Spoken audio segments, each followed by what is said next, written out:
So yun, good day mga paps, mga kapadyak. Natuwa lang ako dito sa frame ni Sir. Look, medyo hawik siya sa frame natin na Paps Pro. Ayan, yung top tube, ayan, kahit dito. Medyo hawik siya. Tas natip, dito ko pinakatuwa. Yung kulay ng Paps Pro natin, blue, yellow, red, white, puwang-puwa oh. Eh sabi ko, ang angas na ito.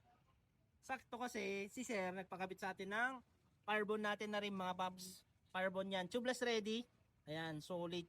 Kung naghahanap kayo ng malupet na rim, eto na yun mga paps. Meron tayong dumating limited lang. 32 holes tsaka 28 holes mga paps. Bagay na bagay kasi naka-carbon din na part si Sir. Carbon fork, carbon na handlebar, carbon din na seat post, carbon din na saddle. Ayun, no? Solid, naka-pillar spoke. So, ayun lang. Sinare ko lang kasi napaka-pogi ng frame niya. Kamukha ng Pops Pro. Tas, yung sticker niya, parang Pops Pro. At syempre, pinaka-pogi. Yung rim natin, di ba? Pops Pro Carbon. Thank you!